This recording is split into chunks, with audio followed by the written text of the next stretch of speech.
All right. Potentially awkward topic, but let's go there. We are taping this on October 30th, next Tuesday, right? Jesus, under a week Less than a is week. the big presidential election. In Ohio, we got a couple of big. We have a state issue one, and we have a senatorial race. So, as a journalist, I can't really talk about who I'm voting for. But right now, I'm a consultant as a journalist, so I think I got a little bit more latitude right now. Paul, you and I've talked privately about this. I think we're in pretty full agreement on this. But here's the my beef. As a Christian, your faith will probably help you make a decision on politics, right? I mean, Yes. because how we vote depends on what we think about things. And it's not even just our faith, but it's just how we feel about stuff. And it might be influenced by our upbringing or whatever, but it's whatever. Whoever you want to vote for, I really don't care. I personally, I grew up as a fiscal conservative, so I tended to vote more Republican. I'll be gut level honest with you with a lot of the stuff that Trump has talked about. Um, I can't vote for him. He made fun of special needs people. Sorry. I mean, I got two special needs kids. How do I vote for that? I mean, I could, I guess, but that seems like if I said, hey, I like this guy because he bashes special needs kids, I'm a hypocrite. I'm a horrible person. Um, and, I can name for you like 10 other reasons why I really can't vote for the guy.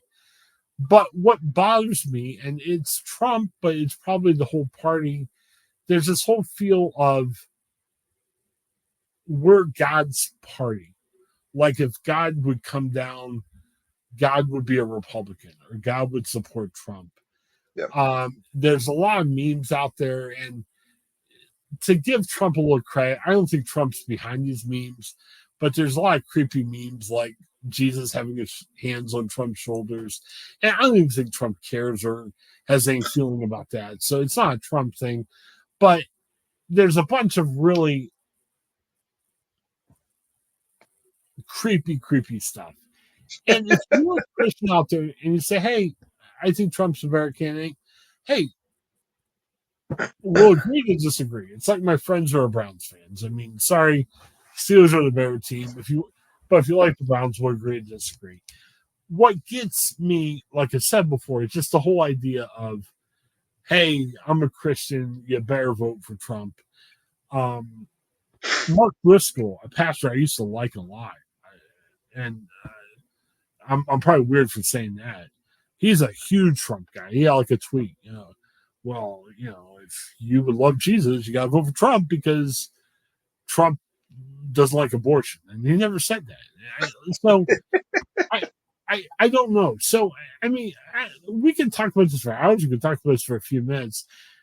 However you want to vote on Tuesday, it's fine, and I'm going to live with the results. Whoever wins, I'll deal if Trump wins. I'll deal if Harris wins. It'll be fine. I am not voting for Trump. I'll come out and say that. I just don't like this whole spiel of, okay, if you're a Christian, you got to vote for Trump. That's BS, and that's not true. So I don't know. Well, I don't know what else to yeah, say, but that's kind of where I'm at right now.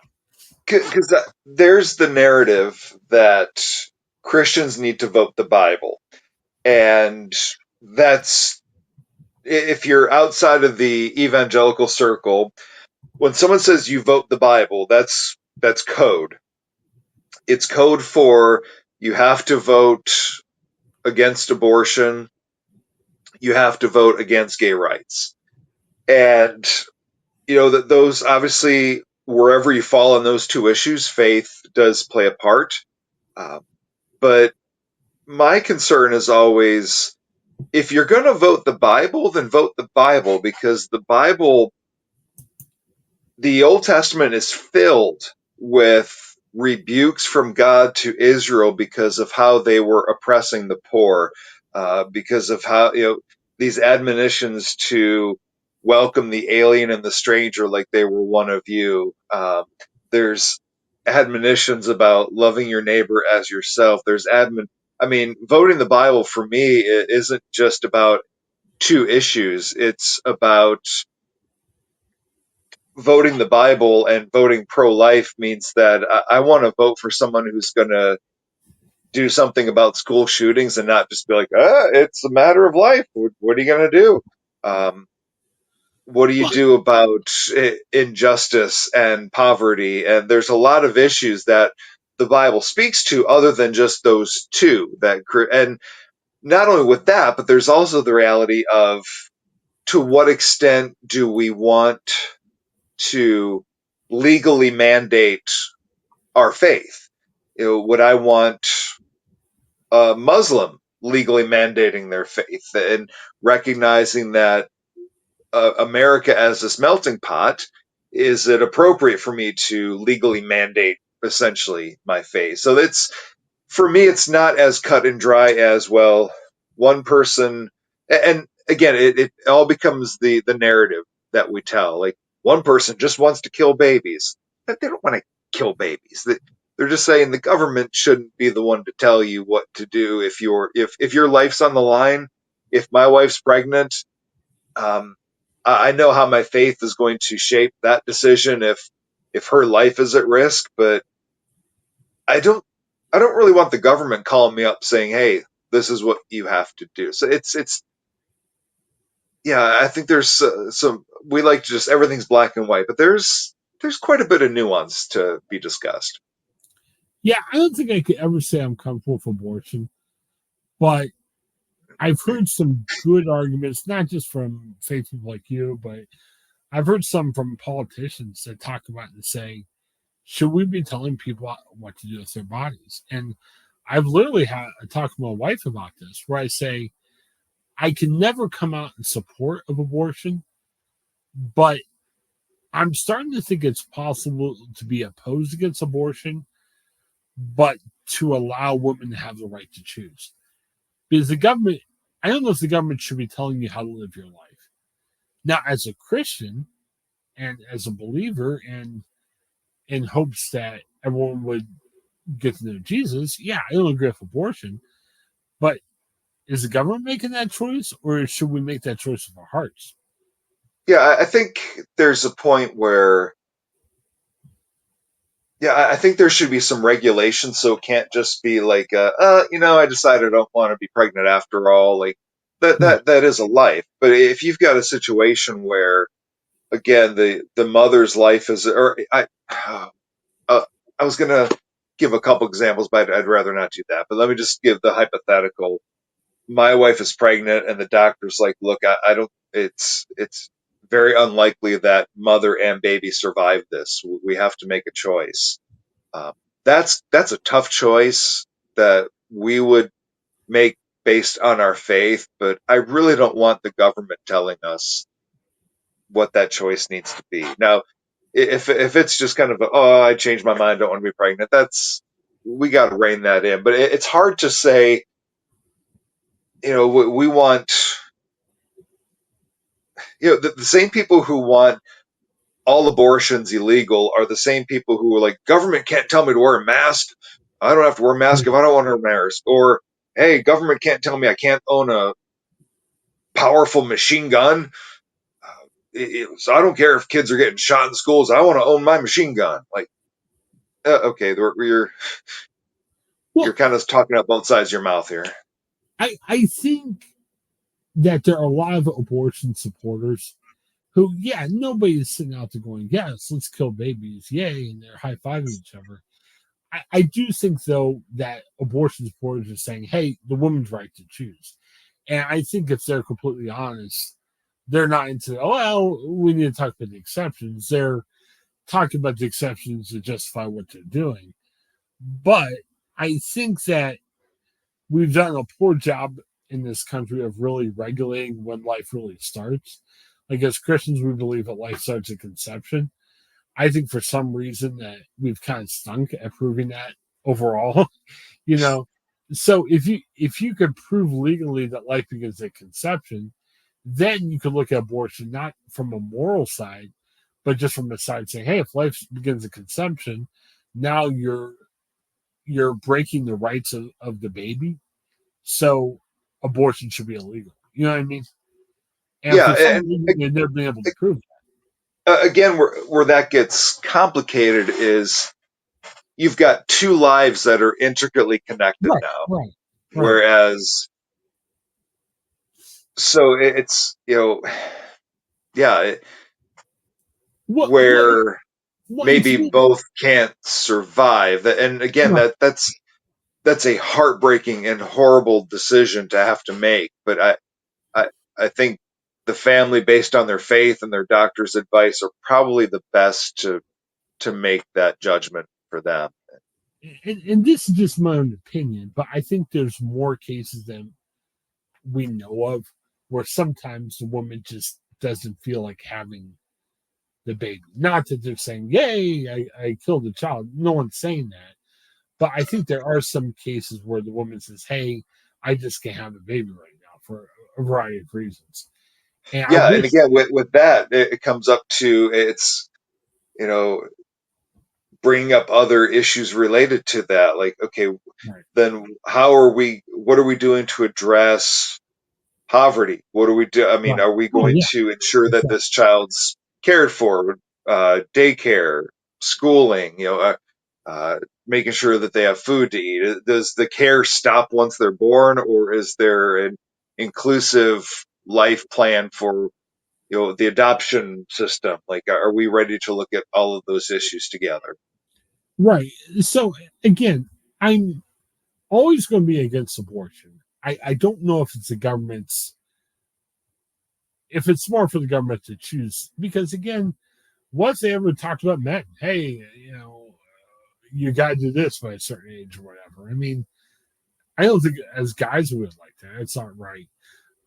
I do think there needs to be more done for the pro life movement.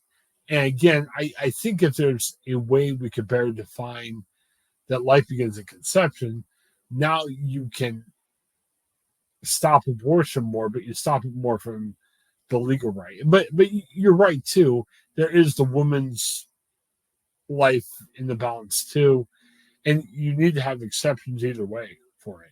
And no one's talking about exceptions. They're just talking about hey, total ban or hey, let's just allow it. And it's just unfortunate.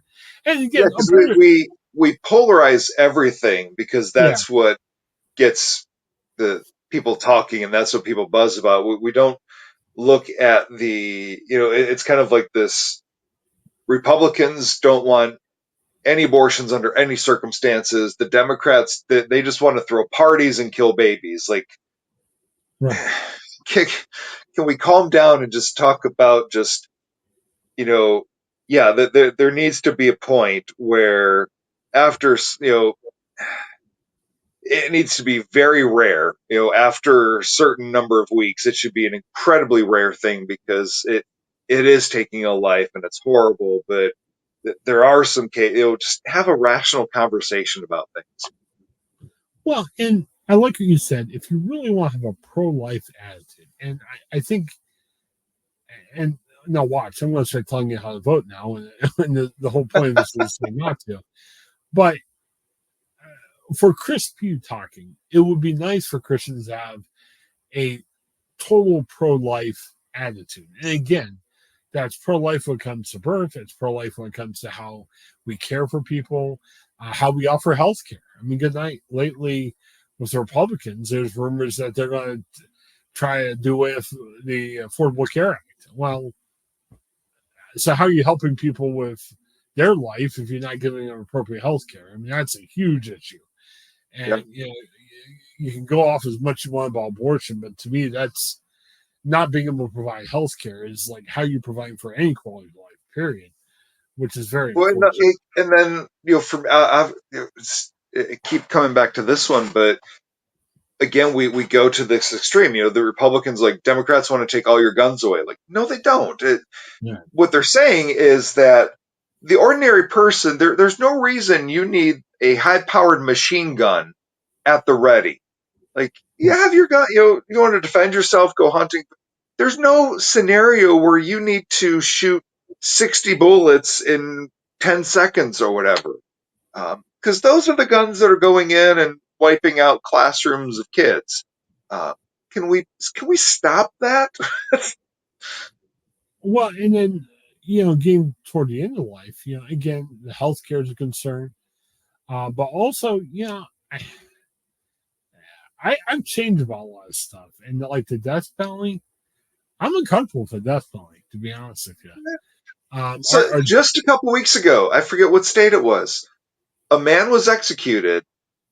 They had evidence right. proving that he did not commit the crime, but the governor's like, well, it was already tried. We've come this far. Like, you knowingly just killed a guy that you now know for a fact was innocent.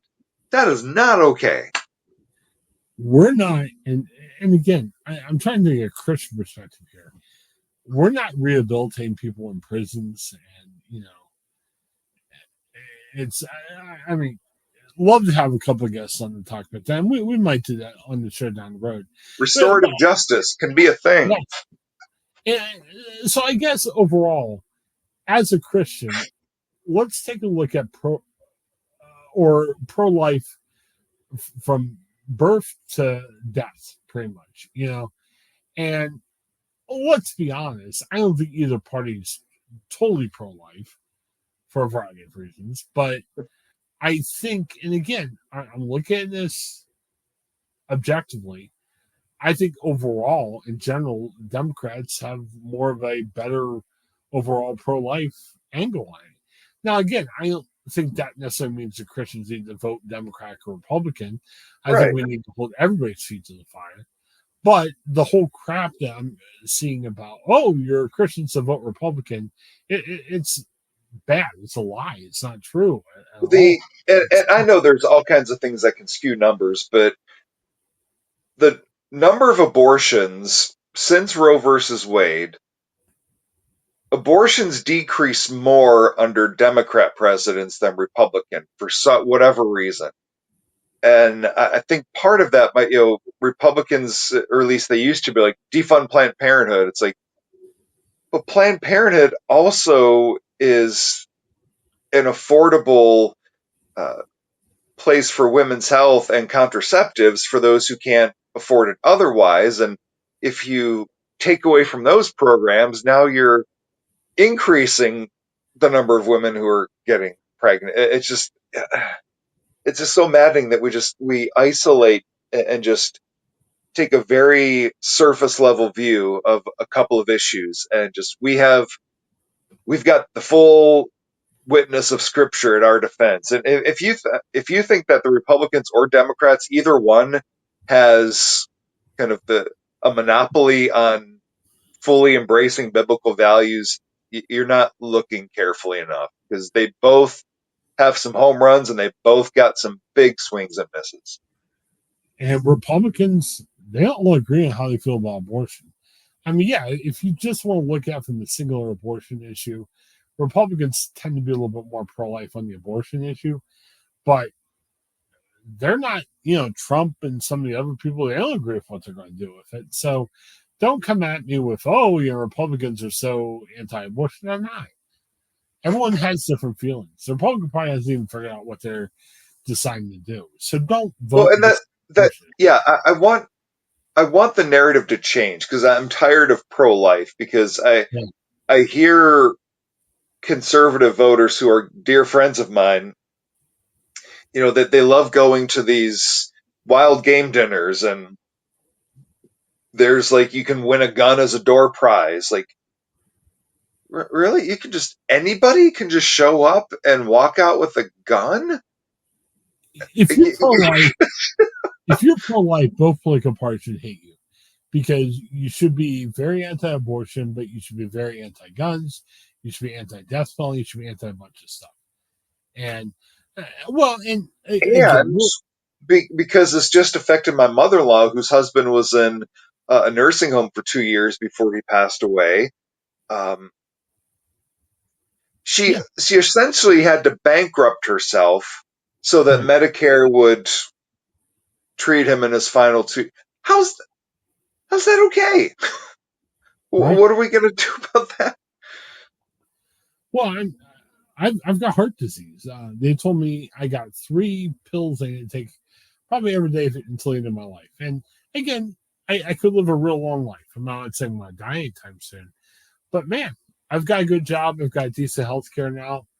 Um, that may not last forever. And if I might have to go on an Affordable Care Act program.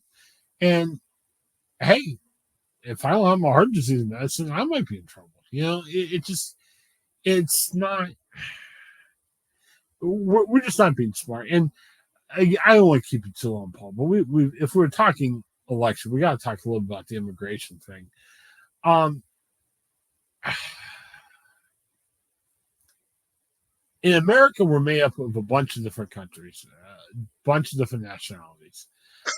Unless you're Native American, you've come from somewhere else. And if Which just seems rich that for people who are in this land because we just showed up and took it over. Now we're like, oh no, no, no, no, no, we ain't letting nobody else do it. It's like, well, that's the only reason we're here. well, and when you, how do I say this? Trump in the past has talked about when he talks about countries like he's okay with. A lot of times it's more of European Yep. countries. When you talk about rough areas, we're pointing at Haiti, we're pointing at the Middle East and some other areas. And again, I get it. There have been things that have happened, crime does happen, but when you point your finger at a blanket number of people and say, "Man, these are bad countries," and saying all bad people, you can't throw the same brush over a group of people. If you do that, you're being prejudiced. You could be called racist. And I know right now Republicans get their gander up because they held a similar type of rally as the American Nazi Party did in 1939 over the weekend. And I know they get their gander up and everything. But when you start talking about groups of people and you sit there and say, oh, these are bad people and everything else, sorry, you're being at least prejudiced. You're probably being racist. And I get it.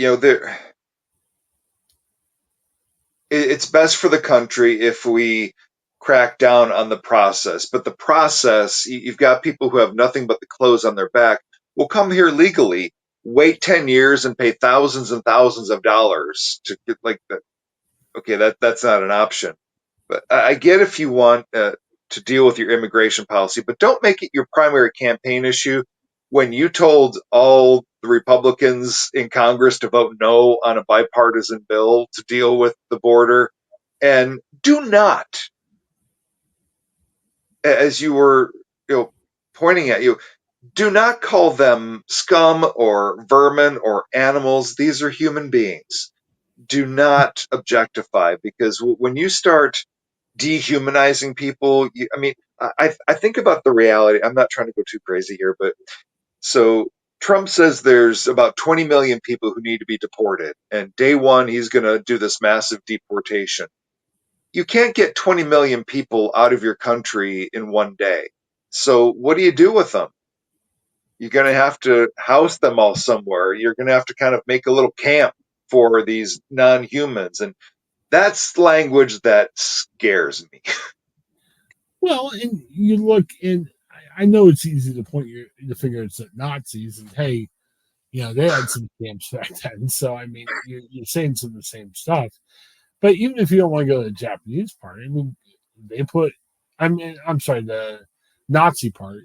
I mean, think World War II. I mean, there was Japanese Americans that had to be at a camp for a while. Now, thankfully, it didn't turn out like the Nazi camps did. But I mean, you just can't do that. And even if for some reason it was a good idea, and believe me, it's not a good idea.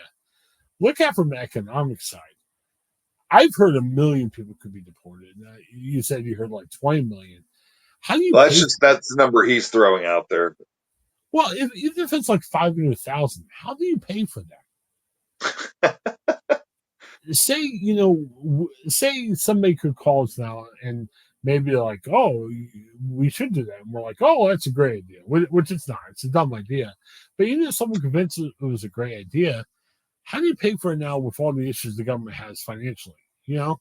And I then mean, even JD Vance was he was talking about the Haitians in Springfield, how yes, they're here legally, but he doesn't agree with the process that made them legal, so he considers them illegal. It's like, okay, so now we're not only going after people who are here illegally, but people who you consider illegal because you didn't like the process of making them legal. It's like, and how do you round up these people? Do you set up traffic stops? Do you go door to door? It's just that the whole thing is just terrifying. and if you vote for Republicans just based on that fact alone, they'd have to have a pretty big supermajority to get that passed. So, say like the Republicans have a slim lead, I think in the House and Senate now, if I remember right. Say they keep that slim lead. Well, that's not veto proof. You know what I mean? Like, if they have a slim lead, you're not going to mass deport people by a 51-49 vote. You know what I mean? You're not. That's not how stuff works. So, one, you can't legislatively make that happen because it's got to be legislation. You can't just follow executive order saying we're deporting everybody. But man, okay, say it was 1 million. How much do you think it costs to deport somebody? I mean, Right? You got to buy a plane ticket. I know they're not going to be sending everybody back on first class, but even if you put them on a big cargo ship, I mean that costs money. I mean, I well, don't Trump think. is convinced that tariffs pay for everything, so Yeah, he'll say yeah. tariffs are paying for it.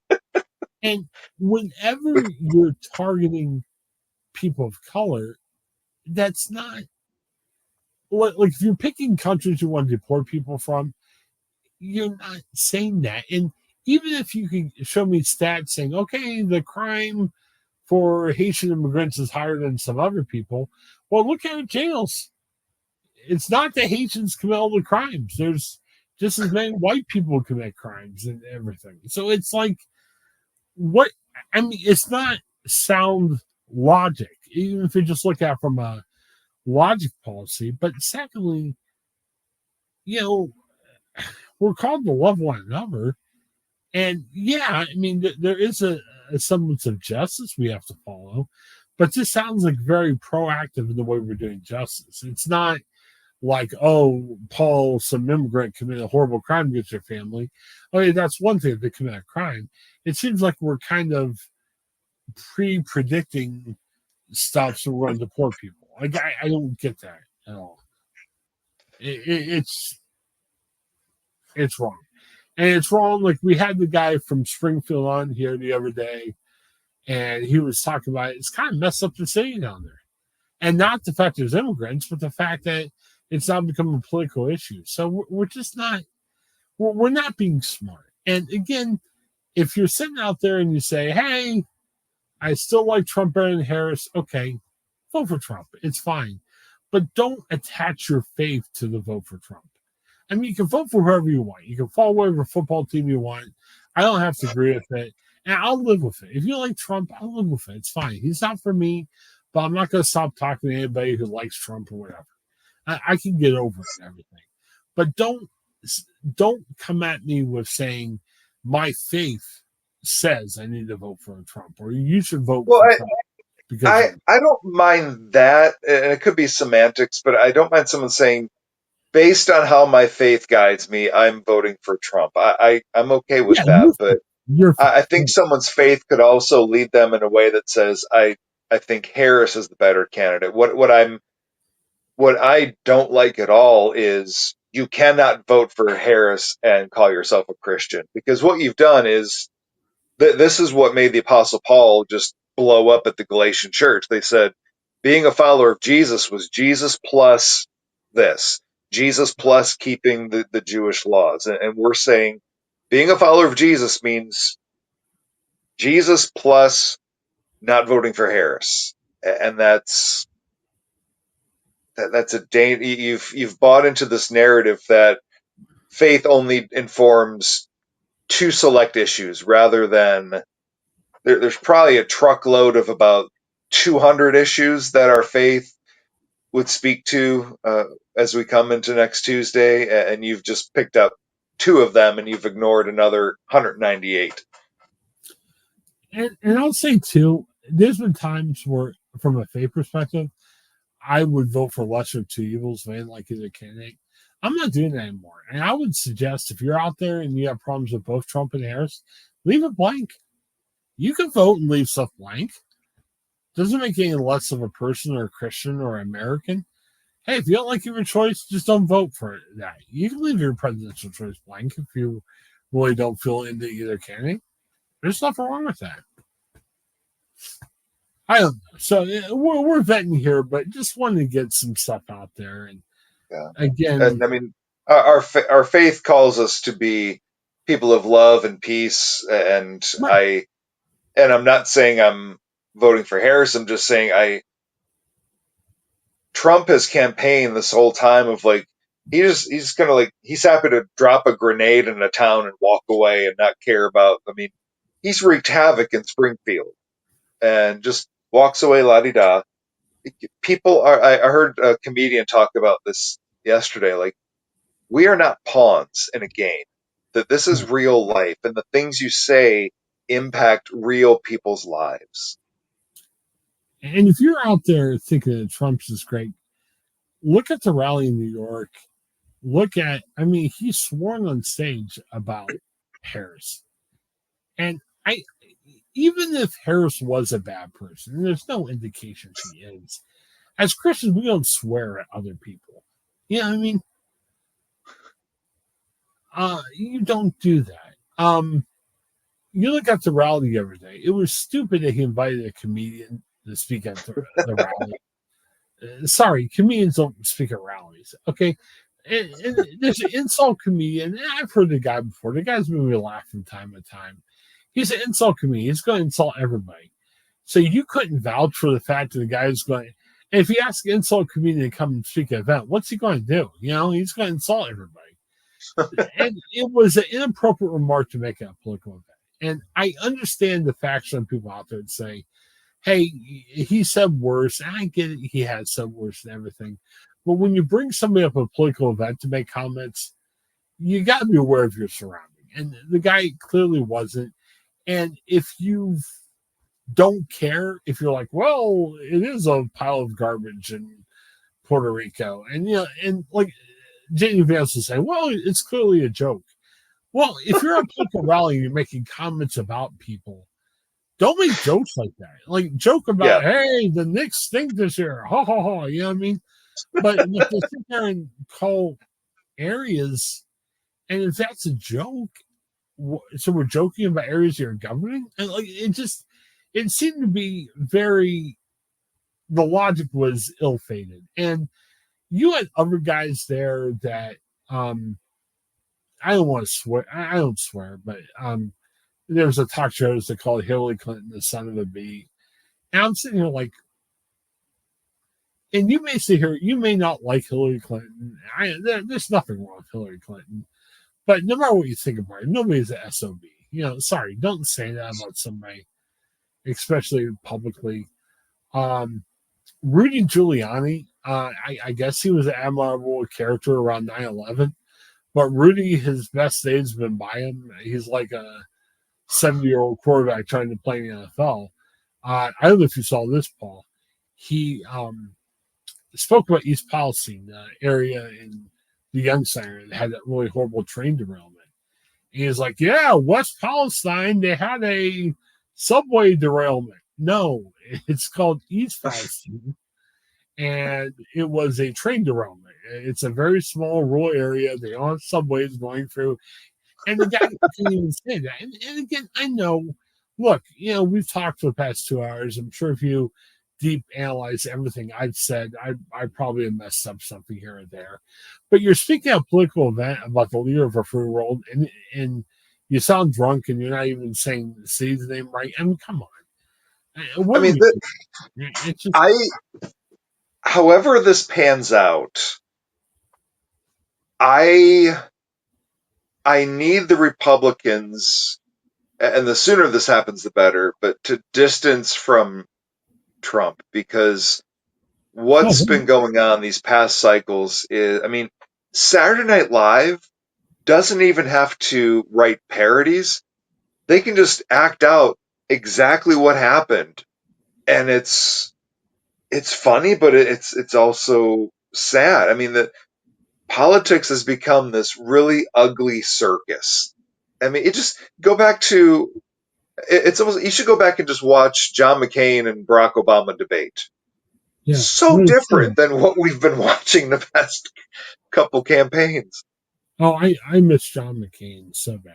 I love John McCain. Well, and here's the other thing too. I think I hate to say it, because I don't know this for certain, but you would think Trump would have maybe 35% of the vote of either people who are really into MAGA or they just think Trump's a better candidate. So I don't think this election is going to be a runaway for either candidate, to be honest with you. Because I think both sides have their die in the wool supporters. So the hard thing about Paul, when you talk about, well, what's going to happen next? There's a decent chance. Well, geez, I mean, election's Tuesday. We usually tape this stuff on Wednesday. I would be shocked if we have a decision by the time we tape this next week, right? I think we'll know, but I think it's probably going to be fought and wrestled until January. Well, here's the thing, and again, it's not political. It's just that's the way they always do things. Pennsylvania and Wisconsin. I mean, this whole thing's going to come down to 4 or 5 swing states. Two of the biggest ones, Pennsylvania and Wisconsin, they don't count the absentee ballots early. Now, why they don't do this, I don't know. I don't think it's conspiracy on it. I think it's just a dumb rule.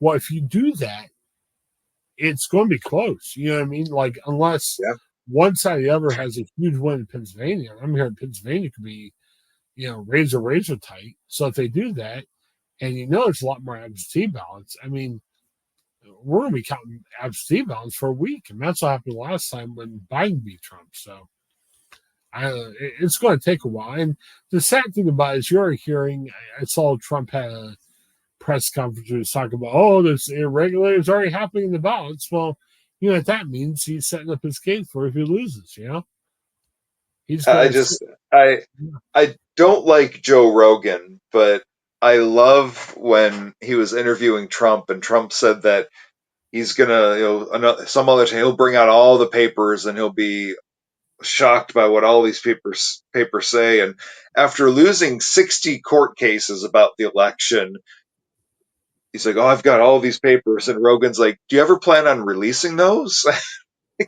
Well, what yeah. are you like? We'll lose the first 60 court cases, but number 61, that's the one we've been targeting. Rogan's a little bit more on Trump's side. And believe me, that's what Trump wanted to show. If Trump thought he was going to get a tough interview, he wouldn't have gone on. But I liked at least Rogan tried to challenge Trump a lot of stuff. Yeah. Because usually the other things where they do these kiss up interviews, they're all like, hey, at least Rogan asks, like, hey, how are you going to do this and everything. I'll give him credit at least for that. Other thing that's weird, there's a lot of hypocrisy. Elon Musk, I'm not sure if he came as a legal or illegal immigrant. Well, now he's put his foot in the ring. And you might sit and say, oh, what a great guy Elon Musk is. Okay, Elon Musk bought a social network that pretty much turned conservative. So who would it benefit Musk to win the election? Trump. And maybe Musk feels a little bit more conservative now than he used to. But when you spent $44 billion on something, you want your guy to win because that's going to help your social network. You know what I mean? So he's in it for just business reasons. You know what I mean? Oh yeah, I mean, I just going on Twitter earlier, like you could see, like, okay, there's some blatantly pro Trump stuff just right away out the gate, and that's popping up there, and Well, yeah, Trump already it's promised him a cabinet position. And okay, and again, hey, I'm all for immigration. I'm all for the rich tapestry of our country is. But for those of you out there that just want pure blooded white Americans, if Musk is in your cabinet, I'm not even sure Musk is a legal immigrant. Now, I could be wrong, and hopefully I'm wrong or whatever. But there's a lot of double standards being placed here. Melania was an immigrant. Now she's white and she's from Europe, so does that help? I don't know. Like I just that's it, it does feel like the anti-immigrant conversations always deal with a darker hued immigrant. There's never any concern about people who are coming over the northern border from Canada, but yeah, I'm no, sure if you well, and you can change your allegiances. I get it. Joe Frost used to like the Browns. He likes the Steelers now. Great choice. It's fine. But like, okay, for football teams, whatever. I'm always going to be a Steelers fan. But if you change your team, I get it. It's not that big of a deal. But you see all these people that used to be Trump buddies that now can't stand the guy. JD Vance was a huge critic of Trump. And now he's like your vice presidential candidate going, oh, I was mistaken when I said all the icky stuff. Marco Rubio, a guy I used to adore.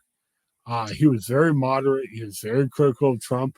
Now he's sucks up to everything he says. And nobody calls any of these guys on it. Oh, whatever.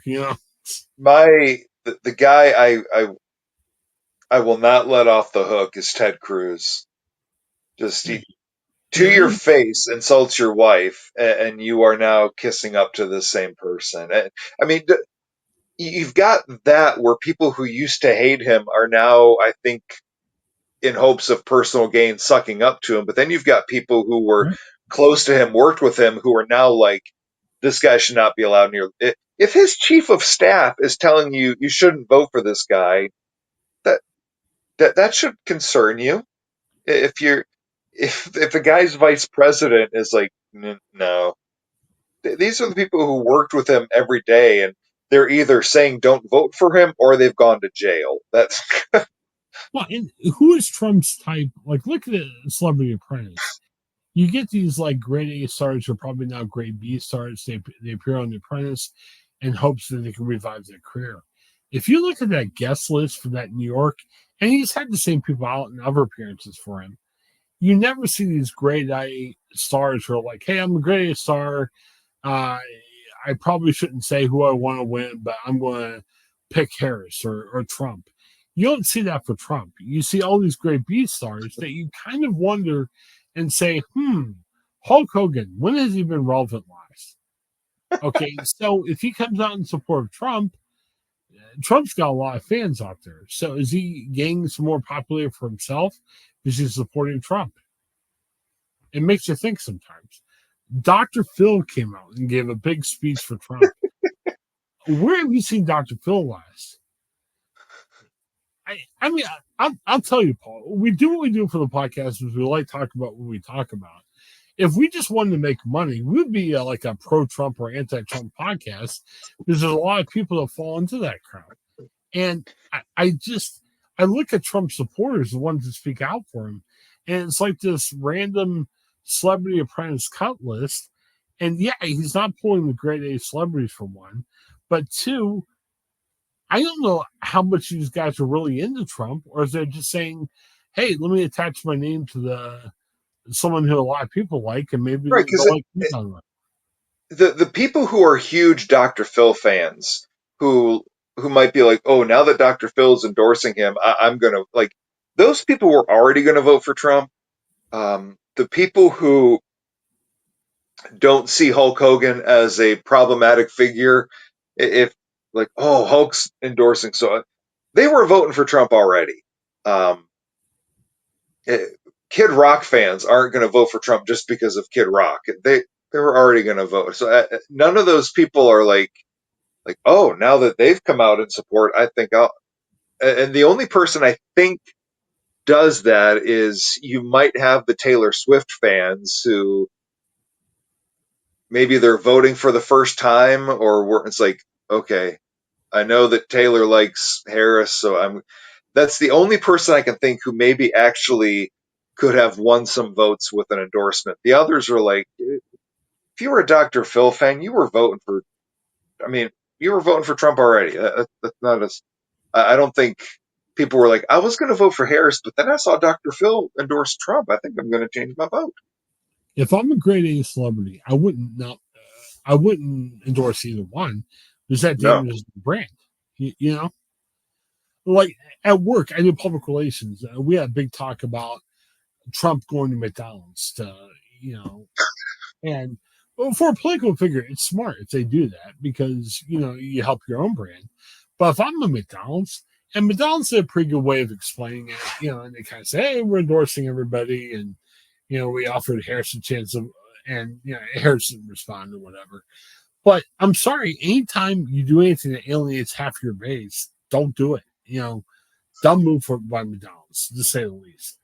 And but grade A companies can get away with it. Grade B or grade C companies are like, our brand's struggling. What do we do if we endorse Donald Trump? Yeah, I mean, we've got 30 or 40% of America liking us. That's pretty good, right? Yeah, and I think about, and this was, I mean, considering the demographic, but at the time, Dixie Chicks, now they're just the Chicks. But when they spoke out against George W. Bush and the Iraq War, I mean, they were like Right. booted off the planet for that. It's like, probably wasn't, especially being in the country music scene, probably was, I mean, it turns out they were right to criticize them for that, but uh, probably wasn't the best considering their demographic. But I would give them and Taylor Swift and Beyonce a little bit more credit because I'm like, wow, if they're intentionally taking off half their crowd, they must really believe what they're talking about. Where a Dr. Phil, his audience is very low right now. And if he comes out, he's just trying to grab attention. Hulk Hogan. And I know Hulk Hogan, I know he really likes Trump. They've been friends for a while.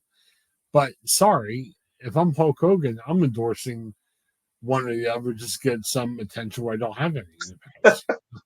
I mean, if I'm Trump and Hulk Hogan wants to hitch his wagon to me, I'm like, you know, dude, even wrestling fans don't like you as a person. I think I'm gonna just ask you. You just kind of keep your distance if you don't mind.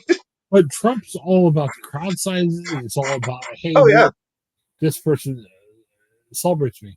Yeah, I'm coming close to the hey, Trump's a racist. Again, I'm not sure if I go that far, but when you look at people of the color he associates with, a lot of the people he associates with are famous football players and other stuff. When does he associate himself with a random person? I don't know. So I don't know. So I guess, and man, we've been going for a while, and this is good. I think it's a conversation we need to have. But yeah, I'm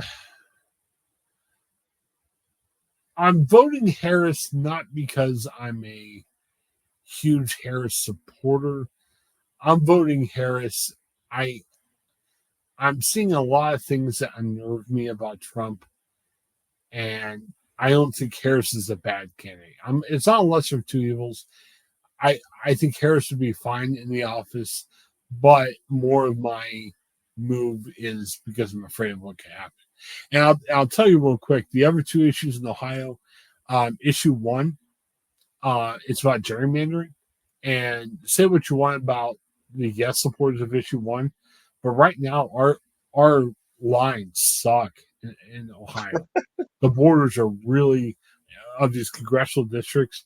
Paul, in the Youngstown area, there's a border that goes from above Youngstown all the way down past Marietta, and you wonder, oh wow, Yeah, you wonder why are they doing that? Well, I'll give, and I shouldn't talk much about my work here on a podcast, but for my work, they've done studies where you're splitting up African American populations, and Oof. you get to the point where you've done that, and you restrict black representation. I mean, you're in essence you're Yeah. doing that, and it's not that all the Republicans are racist, but more white people tend to vote Republican, and if you can split districts, you give yourself a better chance of winning a certain district. And it's happened both sides. Democrats have done it in the past. So no matter if you're a Republican or Democrat, vote yes for it because the current system sucks and we need to find a better Yeah. system.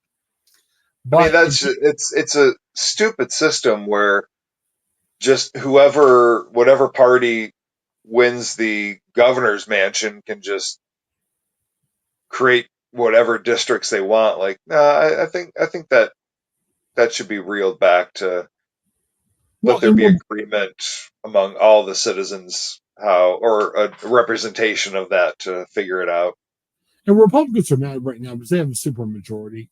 So they're going to tell you to vote no against it. But again, even if you're Democratic, vote yes for it because or no, I'm sorry, if you're a Republican, you should vote yes for it because say 10 years from now, Democrats are in power. Well, they'll Right. do the districts to ensure they stay in power. So Yeah. yeah, vote against it. Real quick on the other man, we're giving endorsements now, Paul. This is crazy. But in the big Senate race with Sherrod Brown and Bernie Moreno, here's my beef. And again, whatever you feel about Trump, who cares? I mean, if you like the guy, like the guy. I really don't care. But Bernie Moreno has pretty much hitched his wagon with Donald Trump. So his campaign's pretty much like, oh yeah, if you like Trump, you'll love me. How's that to run on anything? I mean, grow your own spine. I mean, even if you're out there and you like Trump and you think Trump's a better candidate, at least come up with your own reasoning. So, whatever. But I'll tell you, Sherrod Brown, you may not like his politics. He's been around for 20 years. I think he's going to lose, to be honest with you. Because Ohio's a Really? red state. Tim Ryan ran in the U.S. House of Representatives for like 20 years from the Youngstown area, Democrat. Once Trump kind of took power in Ohio became a really red state. You had J.D. Vance running against him. Well, in theory, Tim Ryan's done for 20 years. Now, he hasn't been in the Senate yet, but he has a ton more experience. Tim Ryan beat him really handily. No, I'm sorry. J.D. Vance won handily over Tim Ryan. And I think the same thing's going to happen this fall. And it's a shame. And selfishly, I think the Sherrod Brown campaign knows that because when I was the editor in Youngstown, we would get 6 press releases a day about all the things that Sherrod Brown was doing. Brian Marino didn't have to send anything out because he knows it's a red state. You know what I mean? He can pretty much just come out and say, "Hey, I like Trump," and a bunch of people vote for him. See It's just that this is when, and again, I would say the same thing if it was on the other side of the aisle. That if politics becomes so about one dude, uh, that worries me. Um, I, I've seen this on the Democratic side too. I'm so sick, and I've seen it in Bush. I've covered Bush before he's done this, but in this New York rally, everybody who comes out has their own rock music behind them, and the Democrats do this too. Here's part of the problem, and again, we're addressing this to Christians in this segment. There's a Newsboys song called "Lost the Plot," which is really good. It pretty much just talks about how we've lost the plot from Jesus. We try to devote all of his attention to other people. So we're not following Jesus. We're like, well, who can save us? Well, the politicians can.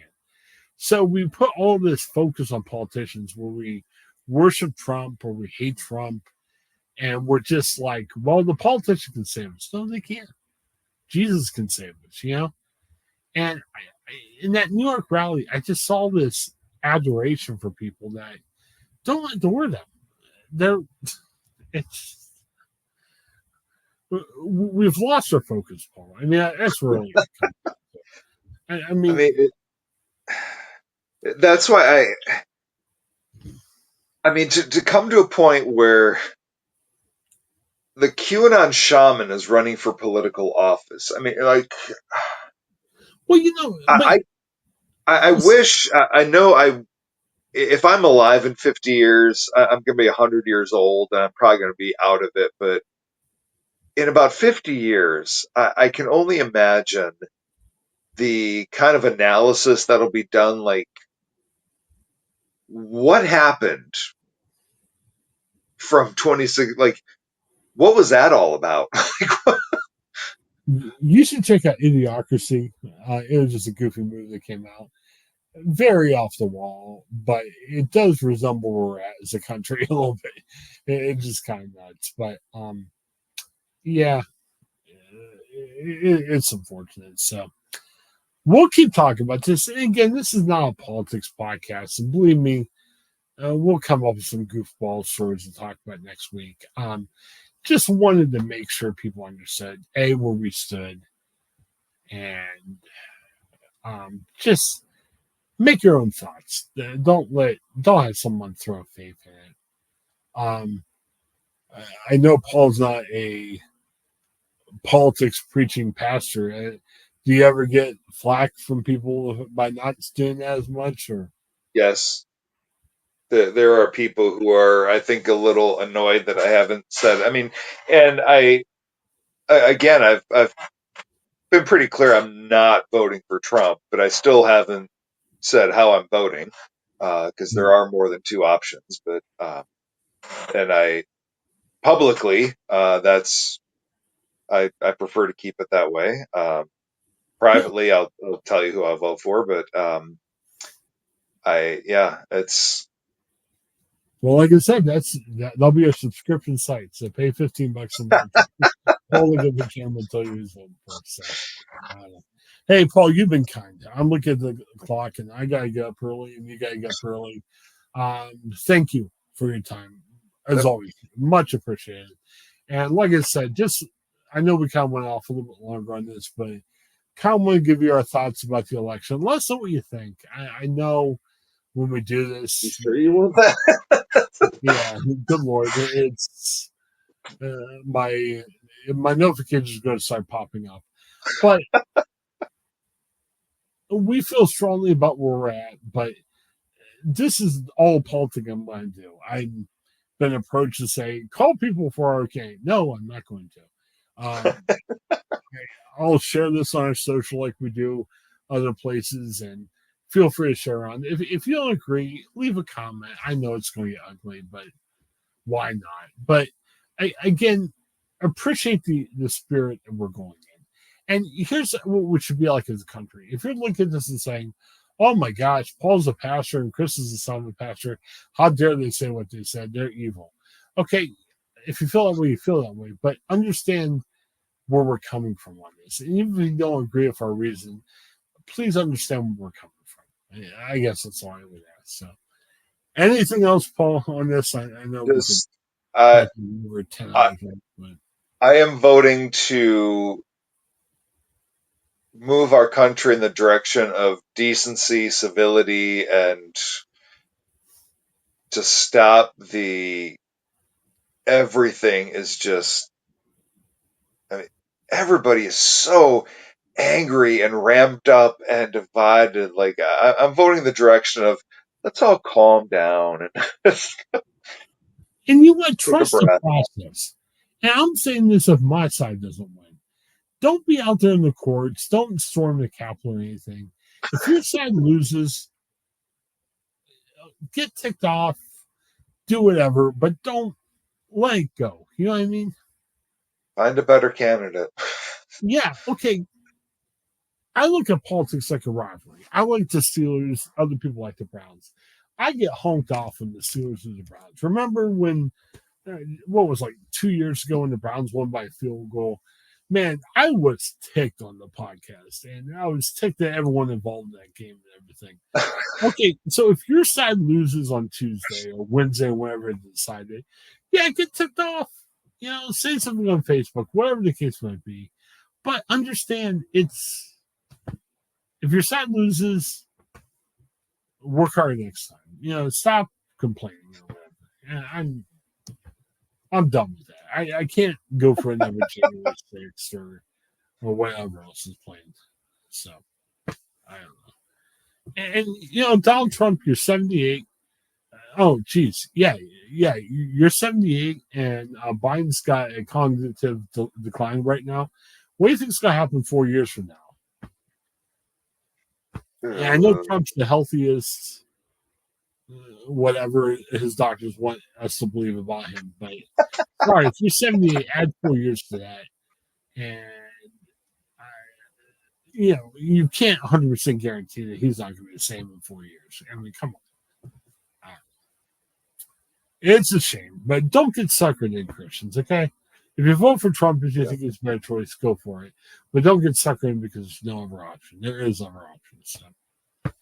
All right, I'm done, Ben. Anything else you want to say? All right. For Paul, this is Chris. Vote wisely. Have a good night.